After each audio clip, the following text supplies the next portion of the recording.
Afghanistan has become a black hole. And when you give an enemy like Al-Qaeda the time, space, and security to recruit, to train, to indoctrinate, to plot attacks. Who thought that 9/11, that you should do some pilot training and take box cutters on a plane and take out airplanes? I don't want to find out what happens next when they have this time and space. And we're not just there in Afghanistan, we're there in Syria now as well.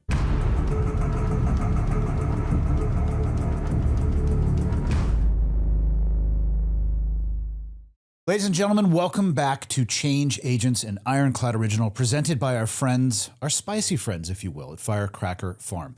Today's episode is about the Taliban rule and the global risk of that rule, which could lead to the rise of a new jihadist safe haven. My guest today to discuss this topic is Bill Roggio. He's an American military commentator and journalist specializing in counterterrorism and global conflict reporting.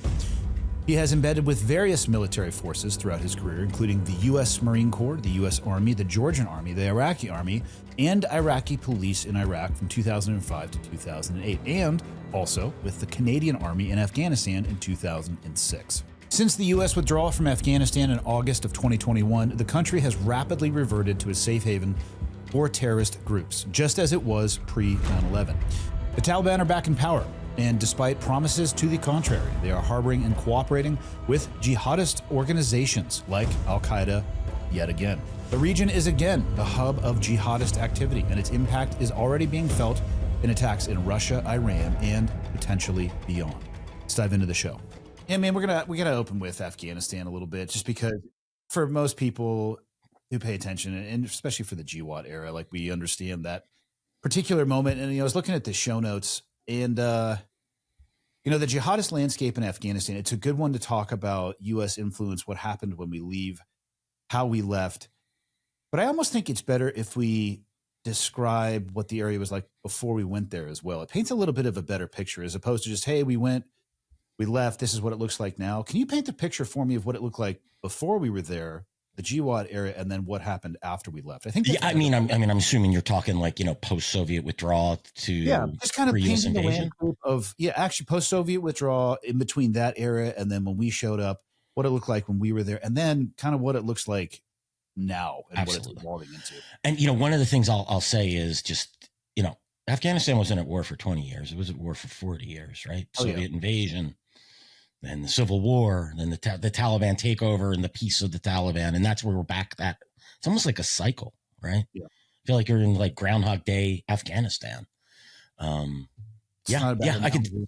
Yeah, fire away, man. Take it away. Yeah, we can do that. I don't know if you know, but I'm the guy that created that map that showed Afghanistan collapsing. That was all over the television. That was me. I was the one that tracked the security situation in the provinces and the districts at the district level. I got called in like 2004. I started in around 2013, and around 2014 or 15, a colonel from ISAF calls me because I think what happened was SIGAR wanted it. Someone saw what I was doing, and he's like, "Hey, how do you put this map together?" And at that point, I only had maybe a third of the districts that I could assess. Mm-hmm. And I'm like, "Wait a minute, you guys aren't doing this?" That was the first thing I said to this colonel. Yeah. And there was this long pause. Well, we're trying to, and I'm like, holy fuck, man, we're screwed. I knew at that point, I actually knew before then that we were screwed, but that was sort of I was like, yeah, they're just they're sending people out in the districts and they never even assess the security situation. My last appointment there was 2010. And by the time I left, I was there for about 8 months. I had a very good idea of what was going to happen whenever we wound it down. Yeah. And honestly, I think if you were to sit down with any veteran that served over there, probably at any time after 2003/4, if they really did a deep dive, I think they probably knew that it was untenable in the long run, that it was going to end the way that it was. I probably didn't figure that out until 2006, 2007. Once I went there, I embedded with the Canadian Army out there. 2006, and I realized this is just way too under-resourced, and Pakistan. Yeah, I was to me, you put those two together, it was just destined to fail. Yeah, And yeah, Well, paint the picture for us, if you will. Absolutely. Yeah. I'm going to turn it over to you. You get to paint the picture. Talk to me about, because I want to talk about, eventually I want to work our way into the conversation of the threats that this country is facing now. I mean, obviously we went to war over there based off of the attacks of 9/11. And the attacks of 9/11, I'm not going to say that they occurred because of the relationship between Taliban and the Al-Qaeda and the ability to facilitate and train and all those things. Corollary, for sure, not necessarily causal. But it seems like we're heading, like you said, we're doing this repeat circle. So I kind of want to just describe to people what it looked like before we got there, when we were there, and now what it's returned back to. Sure. Yeah. So, I always, as I said to you earlier, I always say Afghanistan was at war for 40 years by the time we withdrew, almost 40 years. You had the Soviet invasion. Not just the U.S. invasion didn't start all of this. It started in the 1970s, the Soviet invasion of Afghanistan, overthrowing the government.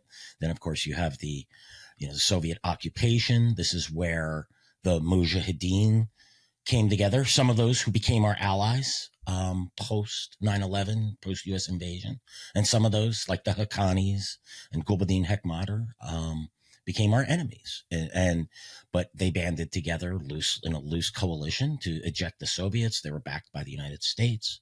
And by, of course, we worked through Pakistan, probably one of our greatest mistakes in the Cold War, at least in South Asia or Central Asia, I would argue, because it brought us the Haqqanis, it brought us the Taliban, it brought us the Gulbuddin Hekmatyars of the world. So you had, these groups, they come together, they fight ferociously.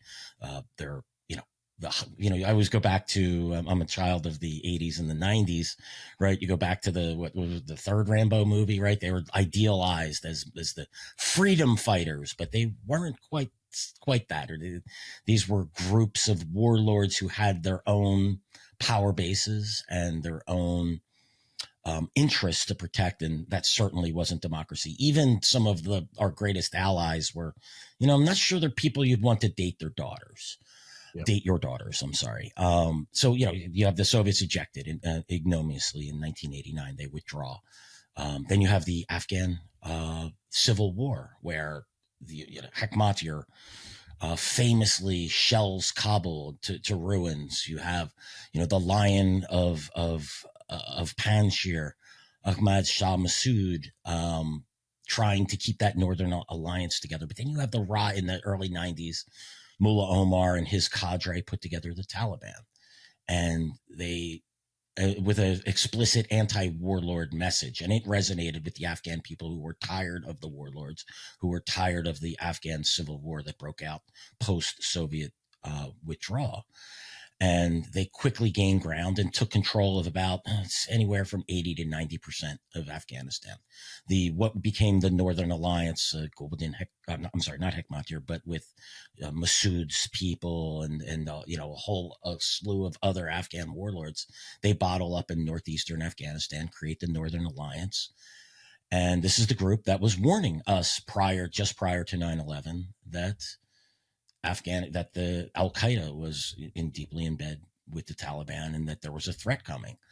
And I think the Taliban understood this explicitly, and they assassinated Ahmad Shah Massoud just 2 days on September 9th. That's when I remember reading that, and this was even before I got into this business, that I remember, wow, I saw that assassination. Again, this was like in 2001, the early days of the internet. Well, I guess like the opening of the internet, it was hard to get information. I'm still getting information via magazines, but some online.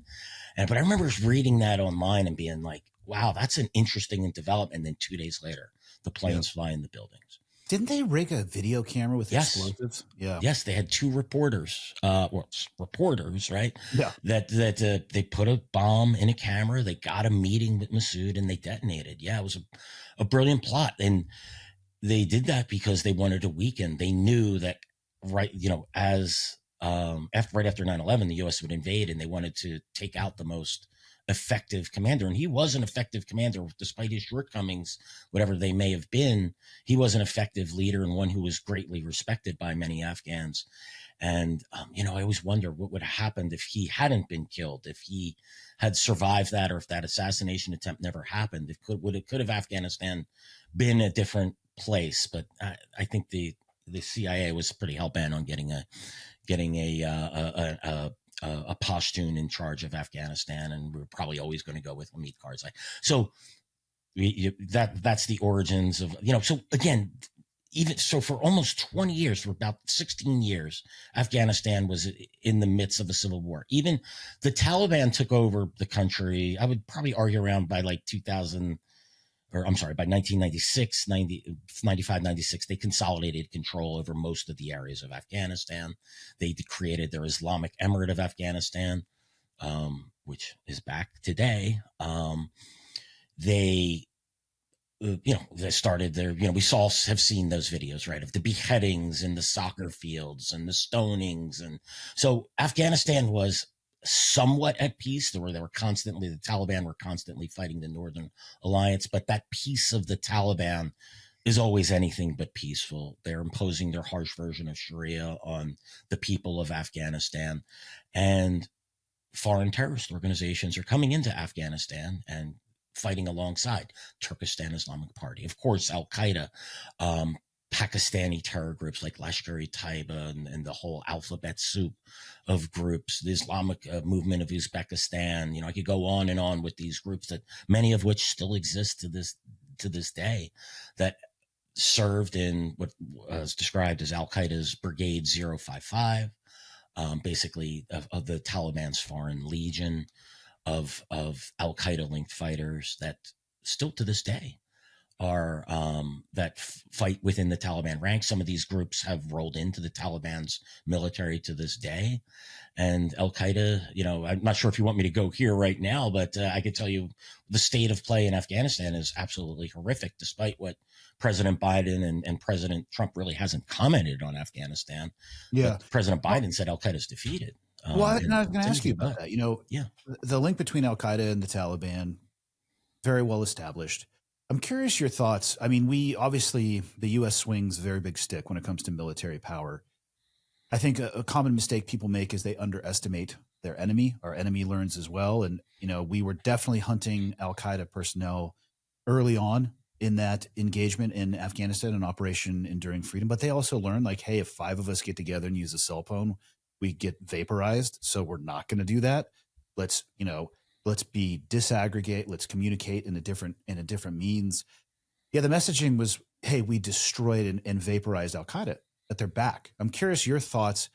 Did we really destroy them when we were there, or did we just push them into new territory and out of that region until they had time to come back? We never defeated Al-Qaeda. We hurt them badly. I go back to the Battle of Tora Bora, where we had much of Al-Qaeda's top leadership bottled up. This was in 2001, 2002, Tora Bora Mountains in eastern Afghanistan.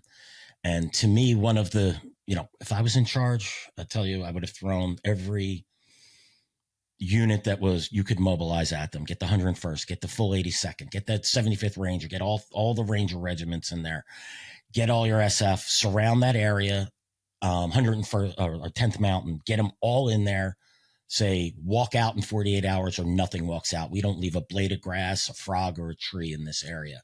But we didn't. We leaned on tribal militias, and this was part of Secretary Rumsfeld's, minimal force deployment. I forget there was a name for it back then, but economy of force, whatever it was. But we relied on Afghan allies to bottle up the Taliban as our special forces went in and tried to root them out. Al-Qaeda. Al-Qaeda, of course, slipped out. Bin Laden, we knew he was there, and others.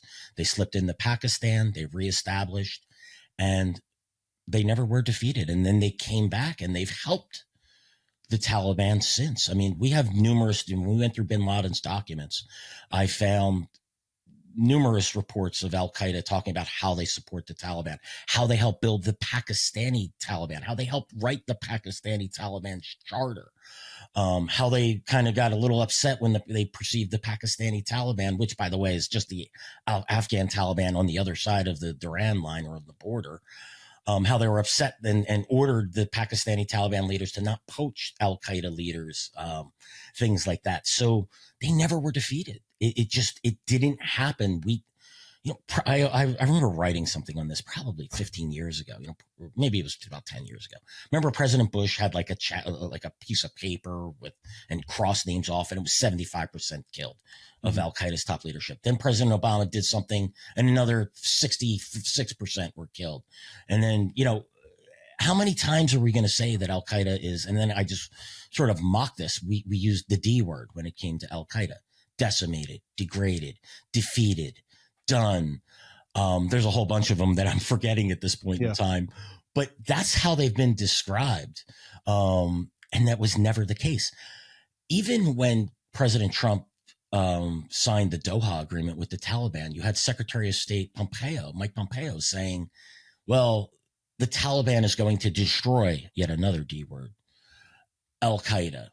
And I haven't tracked a single raid that the Taliban have done against Al Qaeda. Why would he say that? I mean, where in the history of the relationship between the Taliban and Al Qaeda has that been the case?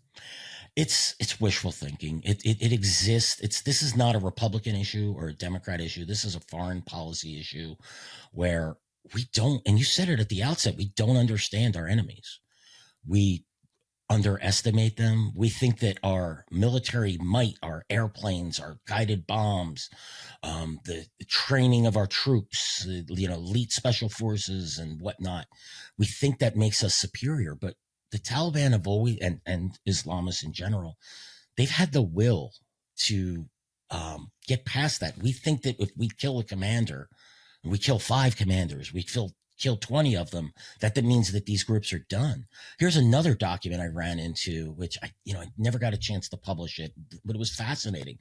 It was an Al-Qaeda report. They were basically doing evaluating their junior leadership, and the names on this list.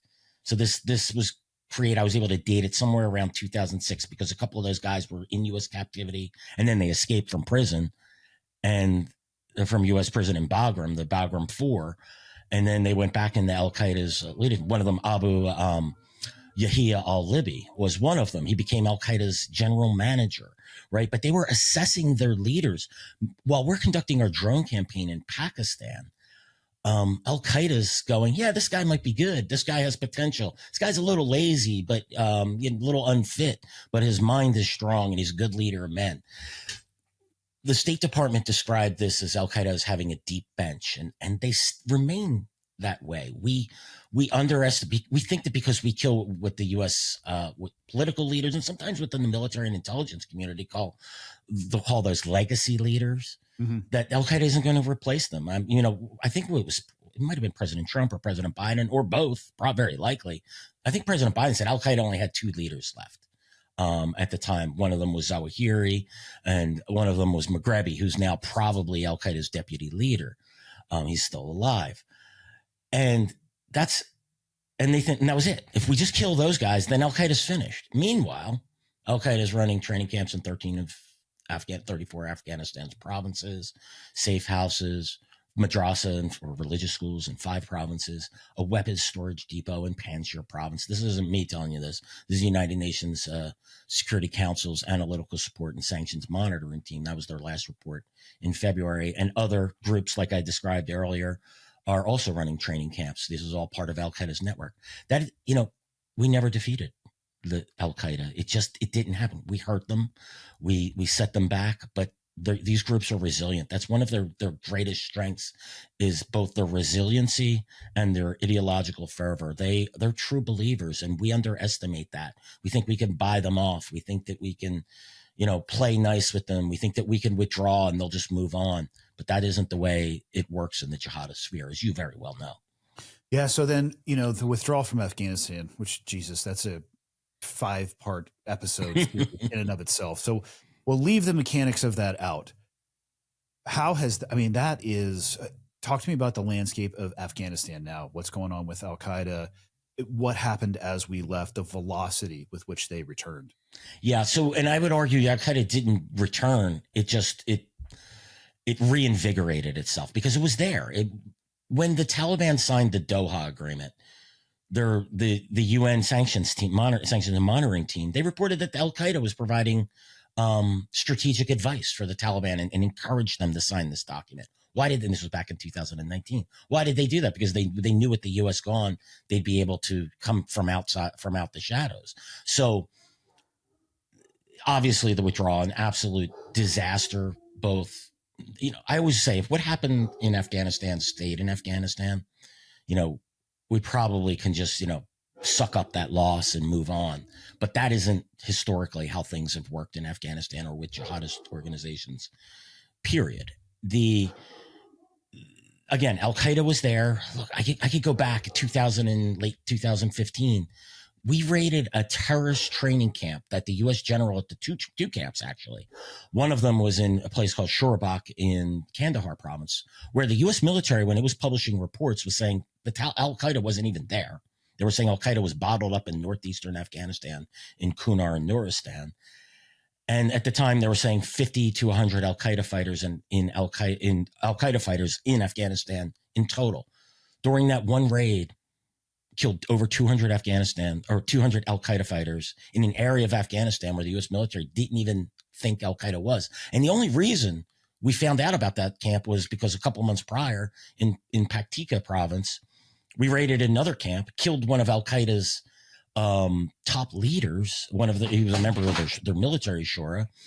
And they killed him in Paktika and found information about another camp. How many places, and this was something I documented throughout the time.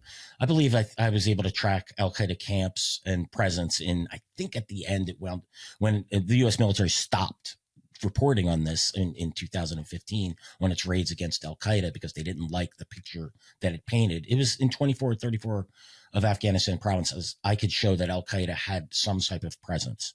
You can't do that with 50 to 100 guys, and you can't run you can't have 200 people killed at a training camp when Al-Qaeda only had 50 to 100. So that was even before the withdrawal, right? So the reason I tell that story is I guarantee you it hasn't gotten any better. It's certainly gotten worse. What you've had happen since the withdrawal, as I mentioned earlier, right? Al-Qaeda's established training camps. They're doing it in some of these cases in bases that we built. They're using American weapons, American supplied night vision that, they seized from the Afghan military. Again, a weapons storage depot in Panjshir province. I mean, that's the heart of the Northern Alliance. That was never even overrun. I think that it's more than that's a nice, secure location. I think that's a message to us in the West that your Northern Alliance, your Afghan resistance isn't coming back. And the Afghan resistance, while they've talked a good game, they have done, other than some harassing ambushes and assassinations, they've done very little in the 3.5 years since the U.S. withdrawal. And also you have, the Taliban have reimposed Sharia. What did they call their new government? The Islamic Emirate of Afghanistan. Shocking, right? That's what they always said they were going to do. And by the way, one of the ways I was able to track what the Taliban, what their goals and intentions were, was reading them on Voice of Jihad. It was their website. They published it in 5 languages. You know how many languages we published information on in Afghanistan? In 2. How are the Taliban able to do that? Absolutely. It shows how organized they were, how committed they were to their cause. And they told us about what their intentions were. I go back to an article they wrote where they said that they would never negotiate with the Afghan government in good faith. I'm paraphrasing it here, but it's probably almost word for word, where they said, we're not going to we didn't spend our blood and treasure, the lives of our mujahideen, our freedom fighters, for some silly ministerial post. And that's exactly what the Taliban did. And there is no unity government. They never negotiated with the Afghan government. They just made it look like they would so the U.S. would leave. They're, respect women's rights. Yeah, right. That is not happening. Girls going to school, the Taliban do what the Taliban want to do. They impose their harsh version of Sharia. They're true believers. People say, oh, well, they care about international legitimacy, but they don't. They'll take whatever legitimacy we give them, and we gave it to them with the Doha Agreement, and then by abiding to that Doha Agreement and what the Biden administration's withdrawal. It's a nightmare in Afghanistan, and it's worse than it was pre-9/11. Sure, we are far better at security here in the United States internally, but the Taliban control 100% of Afghanistan. There is no Northern Alliance 2.0 that we can rely on for intelligence and support them and, to get targeting information. Afghanistan has become a black hole. And when you give an enemy like Al-Qaeda the time, space, and security to recruit, to train, to indoctrinate, to plot attacks. Who thought that 9/11, that you do some pilot training and take box cutters on a plane and take out airplanes? I don't want to find out what happens next when they have this time and space. And we're not just there in Afghanistan, we're there in Syria now as well. Ladies and gentlemen, if you're looking for something really unique and special for this Father's Day, listen up. I want to tell you about Firecracker Farm hot salt. This is not just your run-of-the-mill salt. It's pure sea salt infused with Carolina Reaper, scorpion, and ghost peppers. Don't worry, it's not just about the heat. It's also about the flavor. And this stuff adds an invigorating lift to everything you are cooking, from eggs in the morning to your grilled steak at night. It comes in a super satisfying stainless steel push grinder. Here's one of them right here. Easy to travel with, easy to keep right on your shelf. And it lasts over 500 presses per grinder, with most sets including a refill. And because it dispenses such a tiny amount, it brings a ton of flavor without overpowering your food and loading it up with sodium. This is all made in small batches by Alex and his family, a real labor of love. It looks great on the table, it's portable, and trust me, everything is better with hot salt. So if you're hunting for a Father's Day gift that isn't socks or tools, go now to firecracker.farm and use the code IRONCLAD for a discount. I promise you that you will not regret it. That is firecracker.farm. Enjoy. Can you imagine if we had a time machine and we could go back to just right after 9/11 and sit down with the Bush administration and be like, listen, if we do this on the plan that you want to do, 20 plus years from now, we're actually going to be equipping, arming, and housing the same Al-Qaeda organization in Afghanistan through U.S. equipment, resources, and infrastructure that we built. They would look at you and say, you're out of your fucking mind. There's no way that's going to be the case. And yet here we are, right? I mean, I do wish, you know what? I think if we did build that time machine, I'm a fan of classic Greek literature, and Cassandra is one of my favorite characters, right? She's the son of Priam, the king of Troy, who was raped by Apollo, a Greek god, and she was cursed with, because she talked about it, she was cursed with seeing the future and no one believing her. And that's how I felt during this entire covering this war on terror. They wouldn't believe us. They just wouldn't. They would call us crazy. They'd say they would tell us that's impossible, that we don't know what we're talking about. And honestly, that's how I feel on a day in and day out basis. Yeah, well, and then it leads to, I've had a lot of conversations with people tangential or directly involved with the intelligence network apparatus umbrella. They're starting to talk again about a chatter, what they're hearing when it comes to existential threats inside of the United States. I mean, the resilience that you mentioned, specifically with, I'll call it Islamic jihadist organizations, Al-Qaeda specifically, man, they seem to have a different optic on time. It's not necessarily like people will talk about, China, where they're thinking generations, but it's also not that far from that. I mean, the plan for 9/11 didn't occur overnight. They did their research, they studied, they sent people to the U.S. There were some red flags, like, I don't know, if you go to a commercial airliner simulator and really not worried about landing the aircraft, maybe fucking report that, I don't know. It might be a red flag, yeah, sure. Yeah, but also, I mean, again, it's like, okay, like, let me go back in time through the context and the lens of those people's lives. There had never been a hostage situation or hijacking situation that was like that. I'm like, okay, I can give you a little bit, but also, yeah, that's still like a ticker tape of red flags, Macy's Day Parade. Like, wait, what's going on? What's going on? I try to be graceful, but I'm starting to hear from people, and have been hearing from people who are either directly associated with this or, like I said, tangential to it. They're trying to ring the alarm bell as much as possible. And, the border issue, again, could be a topic of a multi-episode conversation. I think it's been mishandled from both the left and the right at many times. But the reality is, a lot of these people are saying that if there are operatives that are going to be doing the next 9/11, whatever that may be, it's likely that they're already here. and they're already planning. And I'm curious your thoughts on that. Just not even in the U.S., but given the state of affairs in Afghanistan right now, that it's almost like the groundhog sticking their head up and looking around, realizing the predators aren't there. So now they're out playing and practicing and recruiting. What type of risk threshold is this creating, or not necessarily threshold, a risk assessment, I would say, not only to the United States, but other countries as well? Because we're not the only people that are on the target list for, jihadist networks. Yeah. And I think we have to remember, I'm going to take a quick step back here. And first of all, the risk is high in my estimation, because you have terrorist havens now in Afghanistan and in Syria. Half of Somalia is under Al-Qaeda control with Shabab. Yeah. And then you look at West Africa. That's, another 2 or 3 podcasts you and I could do.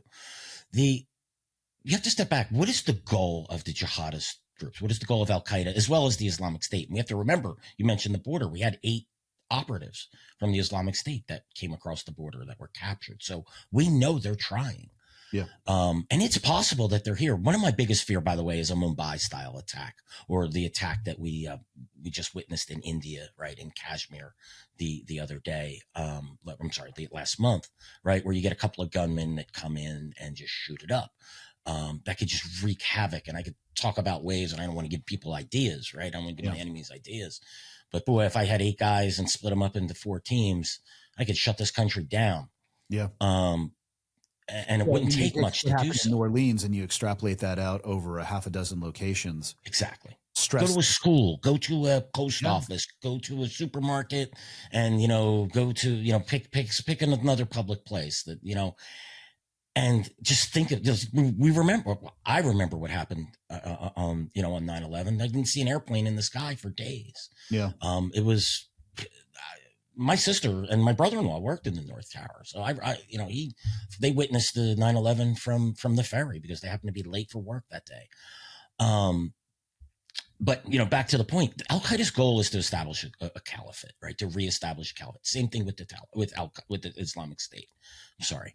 And to do that, they want to do it by emirate at a time. Well, they've created one in Afghanistan. They have one in Syria, right? And people will say, well, that's fine. That's their business, whatever they do. Again, if it's in Afghanistan, who cares? Well, Afghanistan brought us 9/11. It also brought us the first World Trade Center bombing and the USS Cole. It doesn't have to just be an attack here in the homeland. They do that to try to weaken our will, to rile us up. But it could be against U.S. interests overseas. It could be against American tourists. It could be against, again, the USS Cole, right? Yeah. A U.S. warship. It can be against U.S. businesses. It can be against our allies. Is it a good thing if Jordan, all of a sudden became, I'm not saying that that's a direct threat, but that's a stalwart ally in the Middle East. What if that became the next Islamic Emirate? How would that impact our national security? Or if the Saudi government fell, which the Al-Qaeda did try to do in the 2000s, they tried to overthrow the Saudi government. And then you have second and third order effects, like when Iran starts to, I don't even want to get into that. That's a whole nother problem. But, you had them battling over Iraq and Syria and in other theaters as well, even though that's a whole complicated issue.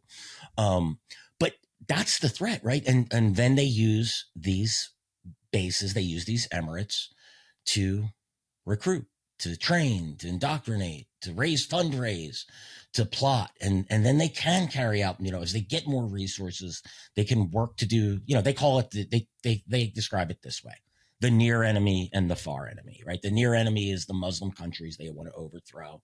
Also Spain, right? Because that was part of the caliphate.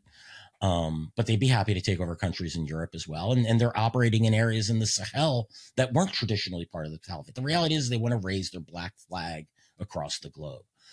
And we're giving them the time and space to do so. And in the case of Syria, which is absolutely maddening, we're going to provide money for them to do so, because every dollar we spent rebuilding their infrastructure is money that jihadists don't have to spend, that they can use to train, to recruit their people, to do all of the things. So yes, the threat is great on so many levels, not necessarily here in the United States, but that is a concern of mine. And, I think we've gotten back to that pre 9/11 mentality, where we wanted to end the endless wars so badly that we just withdrew from them. But the reality is just because we want the wars to end doesn't mean our enemy does. And you had mentioned one thing that I want to expand upon, their patience, right?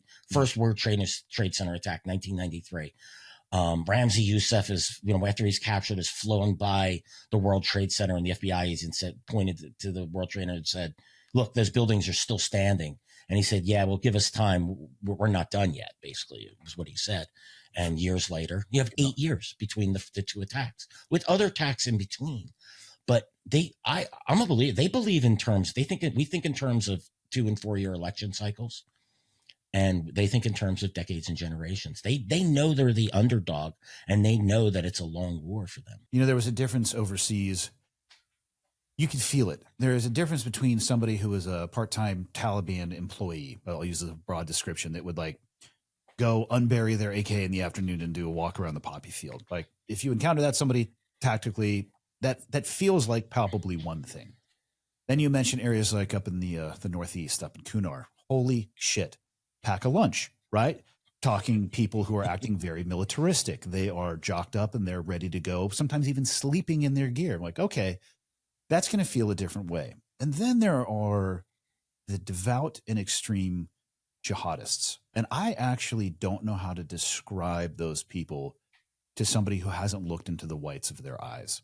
And in addition to their patience, I think one thing that a lot of Americans struggle with is the difference in concept that they have and what they are willing to do and who they are willing to kill and destroy to get to their end state. It is a different value of life. I mean, imagine trying to get your average American to strap on a suicide vest for an issue that they believe in. They would be like, what the fuck are you talking about? Like that doesn't even register. And I'm not going to say that was incredibly common, but it wasn't uncommon. It is just a difference in mentality. And it's so hard for me to try to describe that. If you talk with a lot of Americans, not all of them, about threats or threats from these type of organizations, it bounces up against this difference in the concept of how we view the world. Like, oh, nobody would ever do that. It's like, they just might. So that brings to mind back in, I forget what year it was, but Mullah Habibullah Akhundzada, who's now the emir of the Taliban, when he was the minister of justice, basically the Taliban's religious enforcer. He's the guy who issues fatwas or religious edicts to do things like suicide attacks. His son was a suicide bomber in Afghanistan. This is a very powerful individual. And, I think most Americans would think, yeah, well, they're convincing, those who aren't quite as bright, those who are malleable. Sometimes this guy signed a fatwa for his son to become what does that take, right? It's one thing to go and recruit some, low IQ farmer and convince him that he's doing his religious duty. It's another thing to knowingly send your son to be a suicide bomber. That's what the mentality that we're dealing with. That's the will. After these 20 plus years of war, I'm just a firm believer that wars are won by will, and weapons are great. And all of those things, population and production, those things are fantastic. But if you could have all of those things, but if you don't have the will to see it through, I realize I'm not espousing some type of great, philosophy here, but we witnessed this firsthand. The Taliban by no right should have won that war, but they did. They won in Afghanistan. I'm not going to say that Al-Qaeda won in Iraq, but we certainly lost. And the Iranians, I would say, have won that war because we didn't have the will to see it through. If we could build a time machine, if I knew today what I knew now, boy, I would be screaming up and down to just, again, not to get involved in these wars. These wars have somewhat made me somewhat of an isolationist, not the traditional, we shouldn't fight wars because it's not our business. And maybe we need to take a really long, hard look at why we're fighting wars and evaluate whether we should get involved, because we're really bad at it. We're not bad at killing our enemies. We're good at that. We're good at the tactical stuff, but at the strategic, we're not winning wars. And we need to ask ourselves why. Unless it's a vital national security interest, I'm just an advocate at this point. What should we have done after 9/11? If I knew then what I know now, it would have been punitive. It would have been just, I would have worked to kill every single individual and put the screws to Pakistan so that they didn't support or look the other way, whatever they were doing at the time, a little bit of both, depending on who was dealing with, and just done it that way, and not worry about, the Pottery Barn theory of you broke it, you got to fix it, and all that stuff has to go out the window because we don't have the will to fix it, to see through the fixing. My mentality on it as I've gotten older and away from it as well has shifted more towards your mindset also. I mean, there is a time and place, and we need to be able, our military should be at the absolute cutting edge of lethality. And there are thresholds that if crossed, we absolutely need to take kinetic action, but it should be such an absolute measure of last resort. And I also think that those in power who are voting to send our country to war have to designate a family member to go serve on the front lines as well. That's never going to get put into policy. That's just that Andy would really like to see that. Yeah, Andy, I've had this discussion with several friends, and, as someone who served, and I'm sure you're the same, you probably think the same, right? Terrible idea to have a draft. At least that's what I thought when I was in. I'm not so sure that's a terrible idea anymore. I mean, because those who voluntarily serve, they take the burden of these wars, and the rest of the American public doesn't have to understand these wars. They're insulated from it because 2 to 3% of the population is taking care of it. It's great. I could say thank you for your service, and that's fine. When people say that to me, I appreciate that. But they don't really understand what we're fighting, why we're fighting, and what it means to fight. What it means to be. No, I hadn't done this, right? I was out of the military by the time 9/11 came, but in my work, I've done a lot of embeds and have dealt with a lot of people in the military, and it's brutal on the family to do 5th deployment, the 6th deployment, the 8th deployment, to be away from your family that long, to see your brothers and sisters, dying or being mortally wounded, or the PTSD issues that come along. When a small segment of the population has to deal with this, it's easy for our politicians to just say, it's no big deal if we lost that war. Those who serve, they care about winning and losing. That's why they joined. And here's another thing, Andy, too. Like this really hurts me when friends, say my son, when my daughter wants to join the military. I've got a very long conversation. That wouldn't have happened 10 years ago, 15 years ago. Yeah. I have to have a very thoughtful conversation with, it's great for your kid. They're going to learn a lot, and the services. But if there's a war, I'm not sure your government really cares about them, about whether we win or lose. I mean, we're willing to make those sacrifices, but not for defeat. It's again, that's a very complicated topic, and I'm sure I'm very inarticulate on it. But these are the results of losing wars over the course of 20 years. I think those conversations are fair. From day one, Change Agents has been about one thing: telling the stories of people who risk everything to make a difference. I was trying to get him to confess to murdering those veterans at the VA hospital. I guess you got to go all the way up the food chain. This season, we're raising the stakes. We're going to sit down with men and women who aren't just helping communities, they're stepping into the most dangerous hidden corners of the world. These are the voices most people never hear, operating behind the headline, under fire, and in the dark. I'm Andy Stumpf, and this is Change Agents, an Ironclad original. New episodes are going to drop every Wednesday. You can watch and listen on YouTube at This Is Ironclad and everywhere else that you get your podcasts. People have asked me many times. I have 3 children, 2 boys and a girl, none of which have ever espoused any desire to join the military or any interest whatsoever in my military service, which I deeply appreciate. I'm like the most resoundingly uninteresting person to my kids. It's spectacular. But people ask me, what would you do if your kids said they wanted to follow in your footsteps? And, my father was served in the Vietnam War. I come from a Navy tradition on my dad's side and an Army tradition on my mom's side.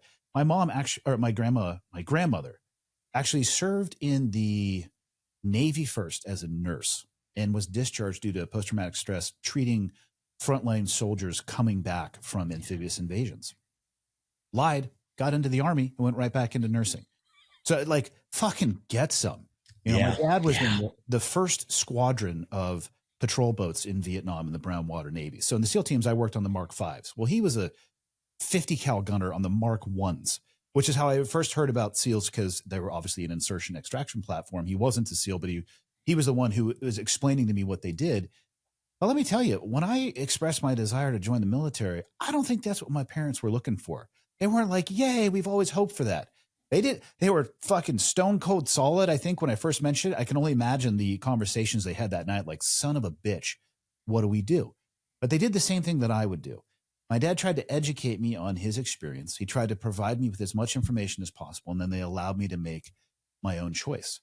And I would have to do the same with my kids, but I would have to talk to them about the things that you mentioned, the consequence, the burden, the cost. Everybody talks about the price. And the service member, I'll agree to 4 years, and I might be killed and time away from my family. The cost of that, though, is like you mentioned, the families, the children, the burden on your social circle and your friends that I didn't even really recognize when I was in. I didn't realize how much fear and uncertainty and anxiety that just my single service, it was like the dropping a rock in a pond, right? And it just extrapolates outward. But I was so, probably the best word is selfish, because I was so front side focused, no pun intended, on my career and what I was doing. I didn't realize it until afterwards. Like, holy shit, what I put my parents through after, serving 10 years post 9/11, I can't even fathom that. But if my kids wanted to do that, I would at least have to explain those things to them, and not in a way where I'm trying to really, manipulate that, just giving them as much information as possible. And then I have to step back. I think it's fair that you would want to do that. Informed decisions writ large, I think improve our society in the direction of our society. It's when you don't talk about those things and then you are unwillingly, bearing the brunt of them. I think that's when we really get into trouble. No, you're absolutely correct. Look, I mean, I guess that it strikes me, at my age, right? Pre 9/11 Bill wouldn't have hesitated to say, yeah, join. It's great for you. Sure, there's risks or there's sacrifice, but it's a good cause. You're defending your country. You're all of those things. I guess that would be naive Bill, but the cynical Bill at age 55 he's a very different person than he was. That's the way of life. Yeah. Yeah. Unfortunately, my driver's license, I don't understand, because it tells me that I'm much older than I feel. And I am emotionally still at 13, maybe 14, an argument could be made. But you know what I meant? Those experiences and that additional lens and context, it helps when, at least if they want to listen, I can provide information, do what you want to with the information. Question for you, bringing it back to Afghanistan. Sure. Outside of Taliban and Al-Qaeda, the Bagram Air Base, the way that we left there, never heard of anything like that. The amount of material that we left behind, you mentioned it a little bit, night vision goggles, weapons. There was a fucking video of the Taliban flying a helicopter with a dude hanging from it shortly after we left. My guess is it probably wasn't the Taliban flying that helicopter, which ties into my question. How fast do you think that other nations kind of rushed in there to either get as much equipment as possible, to evolve their equipment off of what we left behind? I'm just curious what you think, just more than just the Al-Qaeda and Taliban influence. How do you think other nation states acted when we took off? Do you think, because I had heard rumors that, China being a good example of kind of rushing in there. I'm just curious what you think the geopolitical response to that was. Yeah, sure. And the Taliban to this day are still operating American Blackhawks and armored vehicles, Western armored vehicles, and tanks as well. So to get to your point, right, I bet you they have trained their pilots, because there have been some people that were trained for this, right? The Taliban were flying helicopters in the 1990s.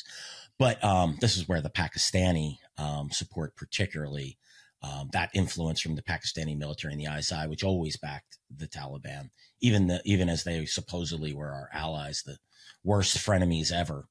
How could you say that? Bin Laden was only a mile and a half from their West Point, which was totally unknown to them, I'm sure. They just couldn't see that one coming. I don't think people really, by the way, it's a great point. They don't understand what a cantonment is in Pakistan. It's like basically a military city that there's checkpoints in and out. You don't get into a place like Abbottabad. But to answer your question, we weren't providing the high-end Blackhawks, the high-end everything. Yeah. The Chinese, they create their own night vision. They create their own thermals. as a hobby of mine. I use some of it, right? It's good stuff. So they have those abilities. I think more so the problem, I'm sure the Chinese I've heard this as well, right? The Pakistanis and the Chinese, they evaluated what was left behind. I don't think we left behind more so issues like radios, computer systems. If we didn't get a chance to destroy them, there was computer systems with personnel information and intelligence information. That was the stuff that they really wanted. Were we able to destroy 100% of it? I've heard no. I've heard a significant portion of that equipment was left behind. So to me, it was more of that type of information. Interrogate if they were able to capture, higher mid-level Afghan military intelligence officers to extract information. I've heard this as well, to extract information on how the U.S. worked with. But I've also heard that they've infiltrated that even while we were in country. So I don't think it was it wasn't a wealth of our top end military equipment. Whenever we provide aid to countries like Afghanistan, we're never giving them the tier 1 stuff. The Israelis might be the closest to getting the best stuff, but we know the Israelis aren't going to hand it over to the Chinese. We always realize that, an Afghan military commander might turn something over. But I do wonder, I've seen things like laser aiming modules and whatnot that the Chinese have developed. Did they develop these on their own, or were they able to take and re-engineer the stuff that they were able to obtain from Afghan special forces? I have to wonder that with night vision and thermals as well. Our leaving that equipment behind, certainly it didn't help anything.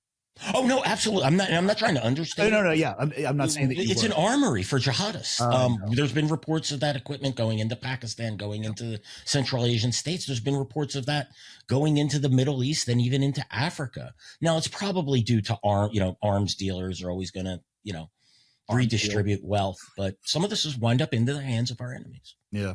If you were a policymaker today, and you had access to decision makers, what strategies would you come forward with or present to reduce Afghanistan in that region from becoming another launch pad for a 9/11 style attack?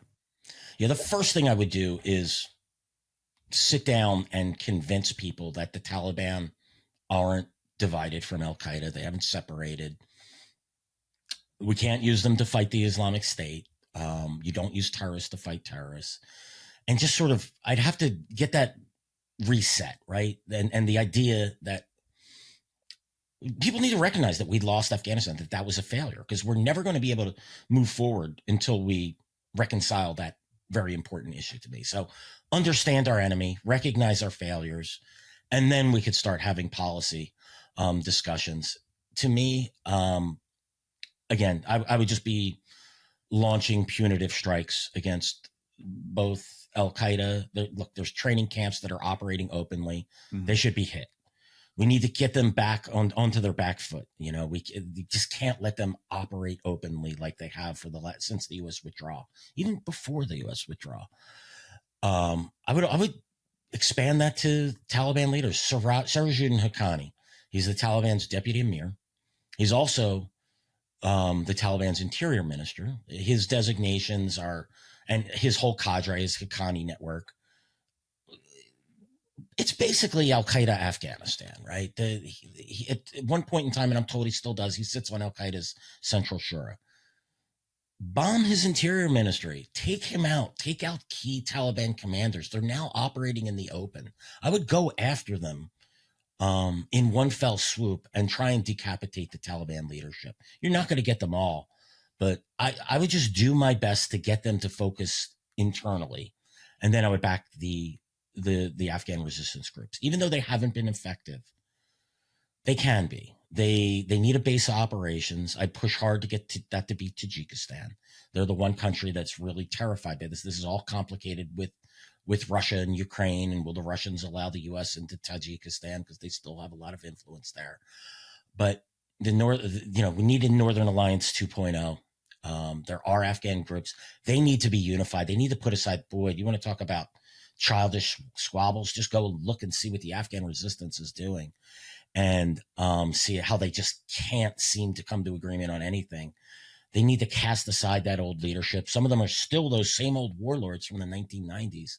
Cast them aside, get those commanders who are in charge, the Sami Sadats of the world, General Alizai, who were effective when they commanded Afghan forces, and get them to lead and get our eyes and ears back open, arm them, get them, wouldn't be an open. As a matter of fact, I'm not even sure I'd provide them cash. I would provide them with the weapons and the ammunition and the food and the radios and the equipment they need, and give them the bare bones stuff to take the fight to the Taliban. That's what I would do. I could dream. Yeah. What would you say? I mean, when we're talking about that level, obviously you're talking strategic policymakers, which is almost nobody on the face of not only planet Earth, but here in the United States. Maybe this is a good way to round out the conversation. What would you say to the average American citizen? So somebody's never going to be that policymaker, but they are hearing these people who are legitimate, they have the bona fides and the intelligence background, and they're trying to sound the alarm bell. What would you want the average American citizen maybe to understand about this current threat landscape that they're not going to find on mainstream? Yeah, one of our biggest failures across all four presidencies since 9/11 was a failure of the leadership to explain the threat, right? And I think that the American public, they put 9/11 and the 9/11 wars into the rearview mirror because they're ugly. But I think they need to understand that just because, and the world has become a far more complicated place, Russia, Ukraine, the rise of China, the Iranian threat and everything that's going on with Iran and its web of proxies in the Middle East, the Houthis attacking shipping and whatnot. But they need to understand that this is still a threat, that for whatever the Houthis have done or the Iranians have done or the Russians have done or the Chinese have done, they didn't bring down the World Trade Center and all the other buildings in New York City. They didn't fly an airplane into the Pentagon. They didn't haven't attacked us. And that doesn't mean that they're less of a threat. Don't get me wrong. These are all equal threats. So try to re-educate the American public on the importance of this fight and articulate what that policy to deal with them should be. Should we be going into countries and spreading democracy as we did post 9/11, which was an absolute mistake? No, we shouldn't be doing that, but we need to be vigilant. We need to be willing to strike in places where people have never heard of.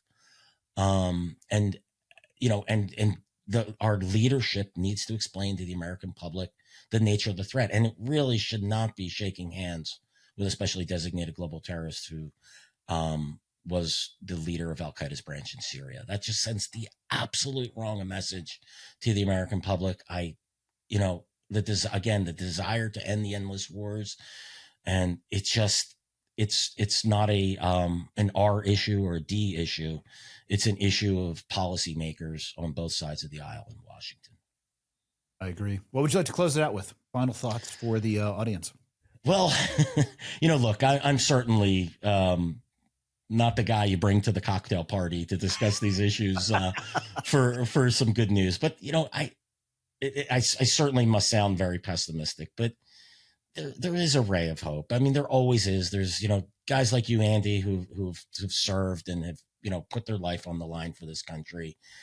They still exist. We just need to, unfortunately, I think what's going to happen is we're going to have to take another shot like we did on 9/11. I can't say what that is and what that's going to be, but that's the only way that that the American public is going to be waking up. And I do believe for whatever problems we have here in this country, if that happens again, that perhaps that the knowledge that, folks like you that are out there that are trying to spread this message, and that there's still people in this country that are willing to fight for this great country.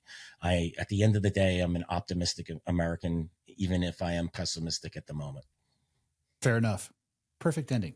Bill, thank you for your time, man. I really appreciate it. Anytime, Andy. That was a lot of fun. Hope you enjoyed today's episode. Hope it gets you thinking. Hope it opens your eyes just a touch. Head on a swivel, if you will. If you'd like to learn more about Bill or perhaps follow his work, I'd suggest heading over to X at Bill Roggio, Roggil, Bill being the normal spelling. Thanks again for listening to Change Agents, an IRONCLAD original presented by Firecracker Farm. We're going to be back next week with an all-new episode and an all-new guest. I'll see you then.